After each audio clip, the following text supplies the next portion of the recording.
Hey everyone, it's Mr. Canfield. In Algebra 1, we're going to be doing the 4-4 assignment today. So you really can do this in Chapter 2. You can do it, we're doing it in Chapter 4 though. It's where it is in our book. So we're going to be looking at something called a linear inequality today in two variables. Fancy way of saying we are doing, we're graphing lines, but now we have shading and dotting to do as well. So let's see, is this going to work? Yeah, okay, cool. So, let's try, there we go. So let's say we've got this, I've got this inequality here. Y is less than or equal to negative 4x plus 2. And you might be like, this looks just like one of those lines that we graphed. Yeah, it's it is. But it's asking me, is 2, negative 2 a solution? So in the past, what we had to do to find if it was a solution was you could graph the line, see if the point's on the line. You could also plug it in and see if it's a true statement. So let's see, 2 is x, right? So I can go negative 4, plug in a 2, plus 2. So that's negative 8 plus 2 is negative 6. And did I get the y value I was supposed to get of negative 2? No, but this is not y equals this. This says y is less than or equal to this. So now we have this situation. Is negative 2 less than or equal to negative 6? And I know that negatives trip a lot of people up, so I'll just throw this on a number line really quick. Here's 0, right? So here's negative 2. Here's negative 6. And the mouth is always trying to eat the greater one, right? So if I'm looking at this and I'm looking at this, is the mouth eating the greater one? The one that's farther to the right? No, so it's not true. So, nah. So I can go in and say, no, it's not. Boom. But if the inequality symbol had been the other way around, if it had been this way, line or no, then yeah, that would be a true statement. So on a number line, the mouth is always eating the one that's further to the right. Okay.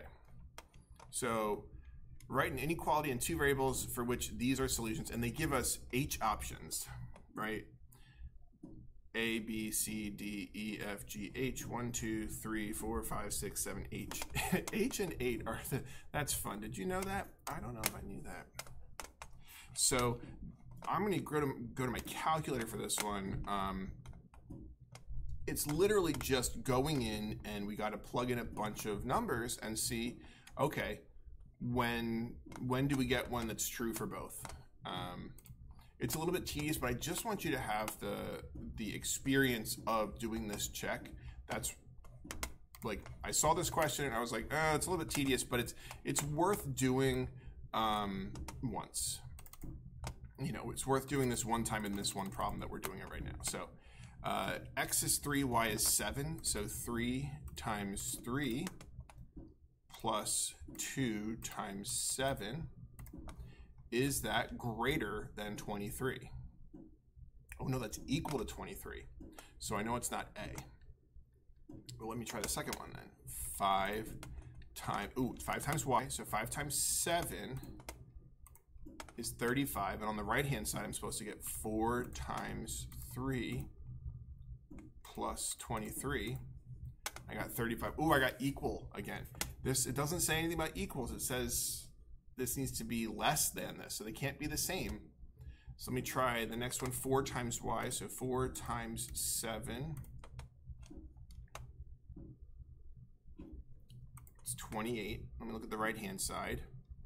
5x plus 22. Well, 5 times 3 plus 22. Aha! So let's see this is true. I got 28. And I got 37. So I got hey now. I got 28 in C, and then this symbol, and then 37. Aha, yep, 37 is getting eaten. So this is a true statement. All right, now I have to check, does it also work for this situation? So I'm on C right now. So I also have to go and check and see if negative 2, 3. So you're going to have to do this on yours because our numbers are going to be different. And again, I understand that there's some tediousness here. Let's see, 12, and then I got 5 times negative 2 plus 22. Oh, I got equals that time. Okay, so I'm going to have to keep on trying. I'm going to keep on going.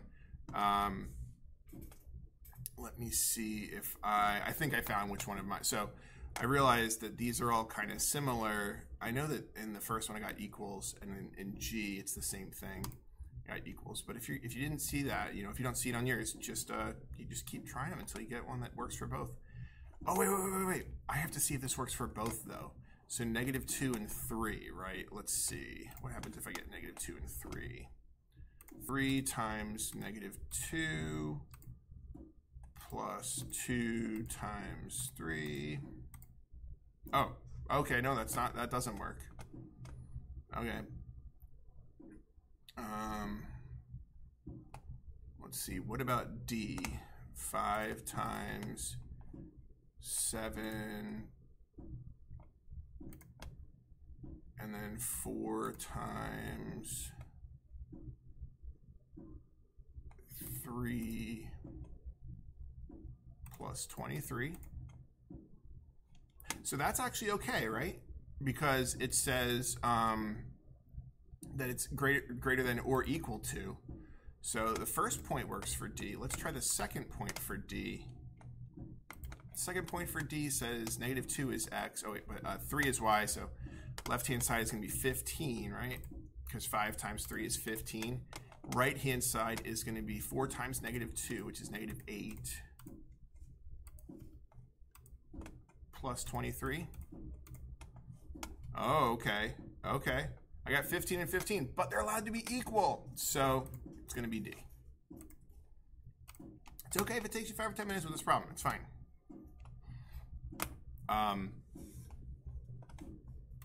Okay, but here's what we're really... Oh, no, not yet. Oops, they're easy. All right, we got to talk for a minute. We got to talk for a minute about X equals lines and Y equals lines. So the line that they gave me here is X that thingy 3, right? Okay, so I want to remind you, X equals lines are vertical lines, and they touch the X axis at the number that you care about. So they touch the X axis. This one touches at 3. Pretend it's vertical. If it had been X equals negative 2, that would be over here. You know, X equals lines are vertical. If you forgot that, if that's news to you, write something down about it. Here's the other thing.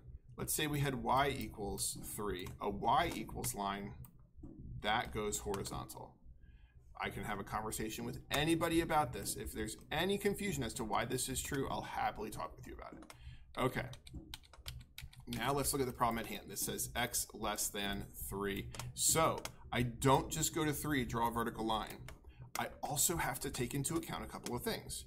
This symbol, this either means we're allowed to equal this boundary line or we're not allowed to equal this boundary line. And if we look here, we see, sure enough, that I am not allowed to equal it. There's no line under it. The line means equal. So since I'm not allowed to equal it, I actually draw a dotted line or a dashed line. Now, I'm also allowed to equal any number that is less than 3. What's a number less than 3? 2. What's another one? 1.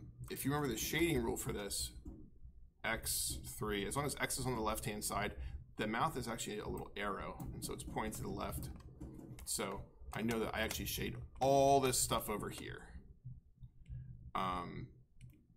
So a different situation, what if this had said y, same thing though, y and less than 3, then, wait, I gotta go back a little bit further, okay. So if I said y and less than 3, well now that's a horizontal line at 3, still dotted, and where are the y values that are less than 3? Well, they're down, so, and so it would look like that. So for my situation here, I go into my line, and here's how you do it. So you go to your line. This was a vertical line at x equals 3. I can click this. It changes it to dotted. And then click the paint bucket and click the side that you shade. Boom. All right, let me see. Okay, so they're just doing x equals stuff, but that's what's going on with those. Let's talk about the general case, because now we're just going to see a bunch of these guys. In general, as long as y is on the left-hand side, it's either going to say y is less than or y is greater than, right? And it's also going to say y's got a line under it, or y doesn't have a line under it. Why did I go the other way? Do the same way. So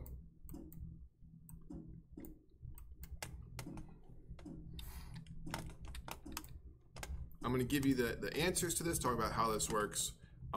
If you think about it like this, y is your shaded region, and the stuff on the other side, the expression, that is the line. So shaded is this, the line. Shaded is less than the line.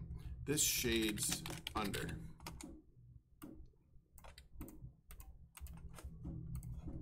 And this time shaded is greater than our line, so this shades over. So the direction that it's shading, or the direction the mouth is facing, shows us which way it's shading. Then you got these ones down here.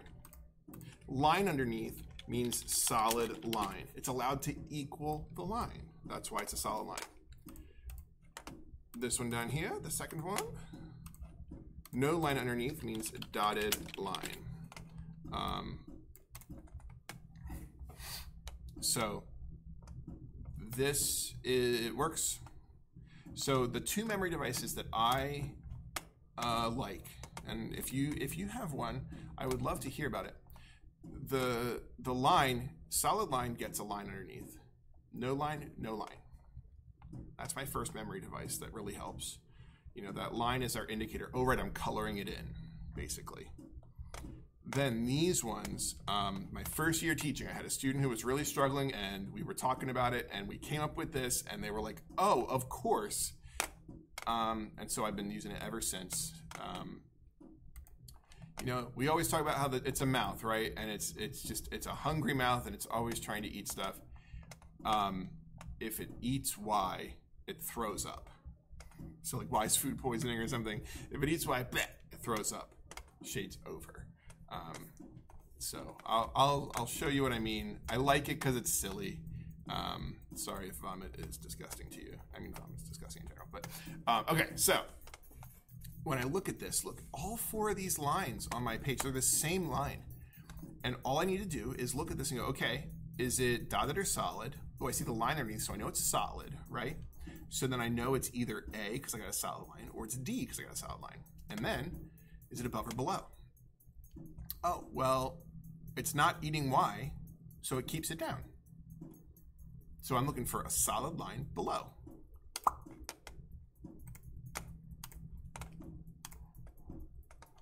Oh, so now I got to graph the line. So 4x plus 3, well, that's, you know, I can do y equals mx plus b. So 4x plus 3, I'll go to 3, and then I'll go 1, 2, 3, 4 over 1, right? Up 4 over 1. And then I ask myself, is it a dotted line or a solid line? Oh, it's a dotted line, so I need the dotted. And then which way am I shading? Above or below? Now, this one, again, it's less than, so mine is below again.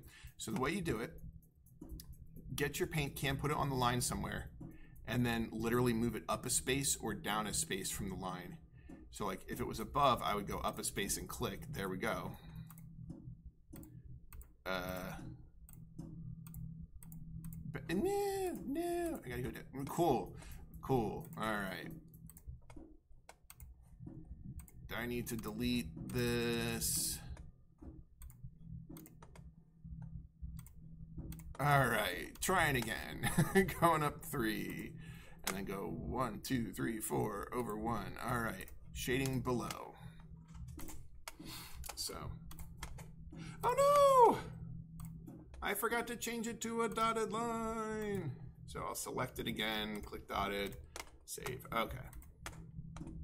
Well done. All right. So this is all there is. And if it would help you, I can go through and do the rest of them. But that's the basic idea. Please stand for the Pledge of Allegiance. And with that, I'll see you next time.